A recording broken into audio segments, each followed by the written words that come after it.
ছোট্ট একটা গ্রামে বাস করত সবুজ মিয়া আর তার মেয়ে রূপা।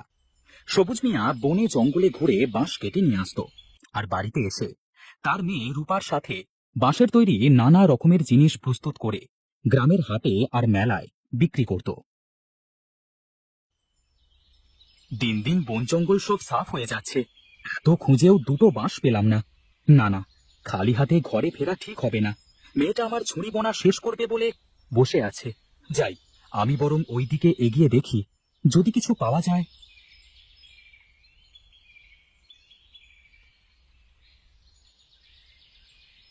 এই দিকের বাঁশগুলো তো এখনো ছোট, তবে এবার কি করি?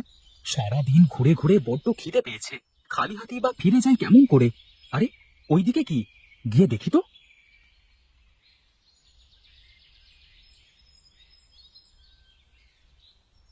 আরে বাহ, এই তো পেয়েছি। যাক, কাল হাটে একটা ছড়ি বিক্রি হলেও বাপ মেয়ের দুটো দিনের খোরাক হয়ে যাবে।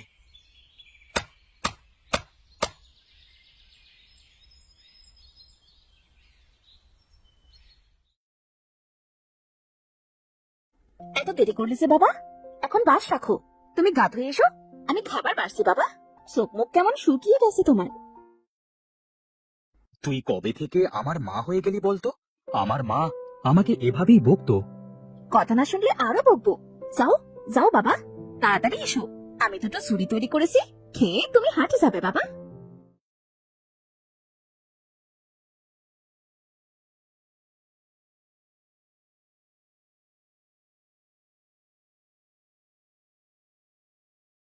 বাবা দেখো, ঝুড়িগুলো কি সুন্দর হয়েছে দেখতে। এগুলো হাটে নিয়ে গেলেই দেখবে বিক্রি হয়ে যাবে, ভালো দামও পাওয়া যাবে বাবা। ও বাবা, এর মধ্যে ঘুমিয়ে পড়লে? এখন এই অসময়ে কে এমন ছুরি কিনবে মা? দিন দিন মানুষ কাঠ আর মাটির নানা রকমের জিনিস সস্তায় পেয়ে যাচ্ছে, আর ওগুলো টেকেও বেশি দিন। বাঁশের জিনিসের তেমন কদর নেই মা। এ কাজে আর ভাত নেই, অন্য কাজ খুঁজতে হবে। এই কাজটি তুমি খুব ভালোবেসে করো বাবা। কি করে আসবে মা? বনে জঙ্গলে আর আগের মতো বাঁশ পাওয়া যায় না। মানুষেরা সব বন জঙ্গল সাফ করে বাড়ি তৈরি করেছে। এভাবে আর কতদিন টিকে থাকতে পারবো কে জানে। তুমি যাও আর হাটে ঝুড়িগুলো বিক্রি করে এসো।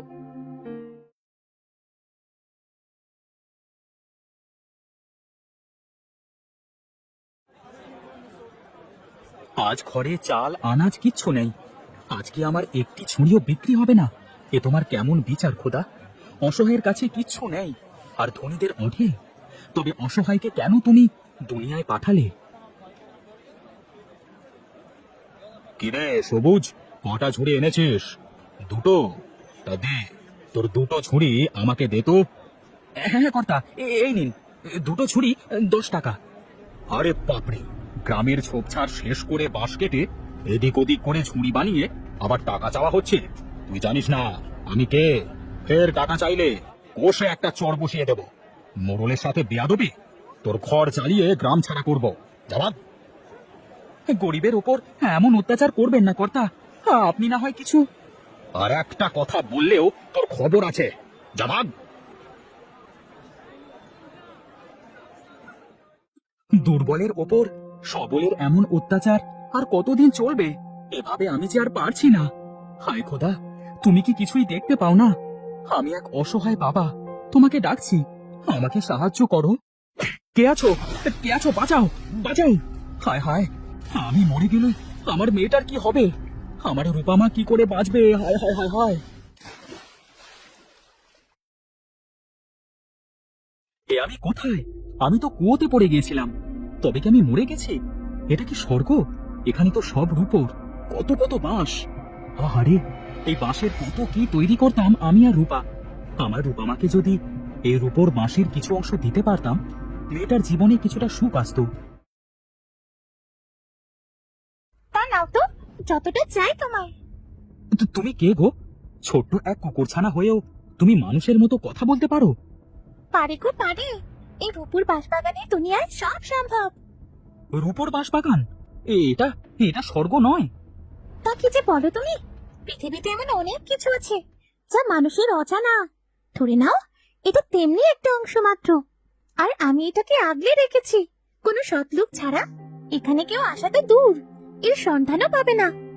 তাহলে আমি এখন ঘরে ফিরবো কেমন করে? আমাকে আমার পৃথিবীতে ফিরে যাওয়ার পথ বলে দাও মিষ্টি কুকুরছানা। সেটা যাবে, তবে আগে নিজের জন্য রূপোর কিছু নিয়ে যাও। এটুকুতেই আমার বাপ মেয়ের দিব্যি চলে যাবে। কি বলছো কি? এত রূপো থাকতে তুমি কেবল এইটুকুই নেবে? আমি গরিব হতে পারি, কিন্তু লোভী নই। যতটুকু প্রয়োজন তার বেশি আমার চাই না। এবার আমাকে বাইরে বের হওয়ার একটা রাস্তা বলে দাও। এত সহজে তো বলবো না। আগে আমার একটা প্রশ্নের তোমাকে উত্তর দিতে হবে। যদি তুমি উত্তর দিতে পারো তবে আমি তোমাকে রাস্তা বলে দেব, আর না পারলে তুমি এখানে আমার দাস হয়ে থাকবে। আর তো কোনো উপায় নেই। বেশ, তুমি যা বলবে তাই হবে। কোন জিনিস একবার চলে যায় আর ফিরে আসে না? সময়। সময় একবার চলে গেলে তা আর ফিরে আসে না। খুব ভালো, তুমি সঠিক বলেছো। চলো, আমি তোমার রাস্তা দেখিয়ে দিচ্ছি। আর ওই লাল পুটুলিটা তুলে নাও, ওটা তোমার উপহার। ধন্যবাদ। তোমার সাহায্য আমি কোনোদিনও ভুলবো না।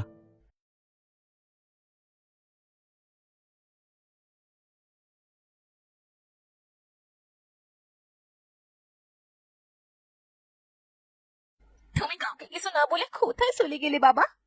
আমি এবার আমি এবার কার কাছে থাকবো? তুমি ফিরে এসো, তুমি ফিরে এসো বাবা। মা রূপা, আমি এসেছি। বাবা, বাবা তুমি কোথায় গিয়েছিলে? 2 দিন হয়ে গেছে, কত জায়গায় তোমায় খুঁজেছি। তোমার কাঁধে কি বাবা? ঘরে চল মা, তোকে সব বলছি।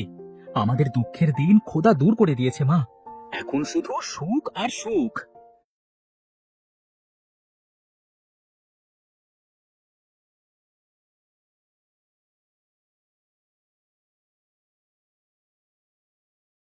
আরে, এটা তো সবুজের বাড়ি ছিল। ওদের তো নুন আনতে পান্তা ফুরোতো। ওরা এত ধনী হলো কেমন করে?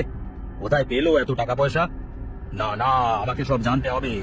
গ্রামের সকলে হুট করে এত ধনী হয়ে গেলে তো আমার চলবে না। দেখতে হচ্ছে ব্যাপারটাকে। বাবা, আমাদের তো রূপোর বাসদারে ওই কুকুরছানায় সাহায্য করেছে, কিন্তু তুমি কি করে পৌঁছলে সেখানে? সে তো আমি জানি না মা। মোড়ল মশাই জোর করে আমার দুটো বাঁশের ঝুড়ি কেড়ে নিয়েছিল। ঘরে খাবার নেই বলে আমি কাঁদতে কাঁদতে ফিরছিলাম। আমার খুব কষ্ট হচ্ছিল। আমি কিভাবে যেন পুরনো কুয়োতে বসে পড়েছিলাম, আর ওই কুয়ো ভেঙে নিচে পড়ে গিয়েছিলাম। যখন চোখ খুললাম, দেখলাম রূপোর ধুলোয় আমি শুয়ে আছি। চারিদিকে সব রূপোর তৈরি, আর চকচক করছে।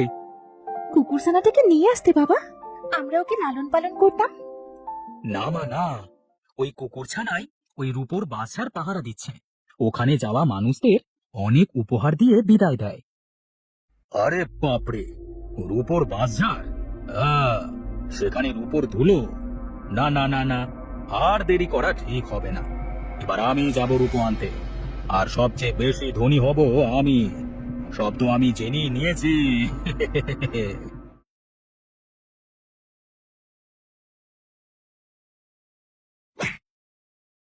অনেক রূপো আনবো, অনেক। ওই সবুজের চেয়ে বেশি রূপো পেতে হবে। আমি কি তলিয়ে যাচ্ছি? না না না, আমি ভয় পাবো না। আমি রূপোর বাঁশঝাড়ে যাব। এইটুকু কষ্ট তো সহ্য করতেই হবে। ইস, বাবাটা যে কোথায় যায়? সে কখন থেকে খাবার নিয়ে বসে আছি। রূপা মা, কোথায় গিয়েছিলে তুমি? আর বলিস না মা, আমাদের মোড়ল মশাই নাকি পুরনো কুয়োতে ঝাঁপ দিয়ে মারা গেছে। জানি না ওনার কিসের এত দুঃখ ছিল, কি যে হলো। এভাবে আত্মহত্যা করতে হলো কেন তাকে? কি বলছো কি বাবা? উনি আত্মহত্যা কেন করবেন? তাছাড়া পুরনো কুহুতে তো রূপোর বাসার। যারা অসৎ তারা রূপোর বাঁচার দেখতেও পাবে না, আর যারা সৎ রূপোর বাঁচার নিজে তাদের সামনে আসে। কিন্তু এই কথা কেন বলছিস মা? উনি তো লোভী ছিলেন। উনি কোনোভাবে জানতে পারেনি তো সে ওই কুয়োর নিচে। কি বলছিস মা? না না, এই রূপোর বাছাড়ের কথা আর কখনো আলোচনা করব না। লোভ বড্ড ভয়ঙ্কর।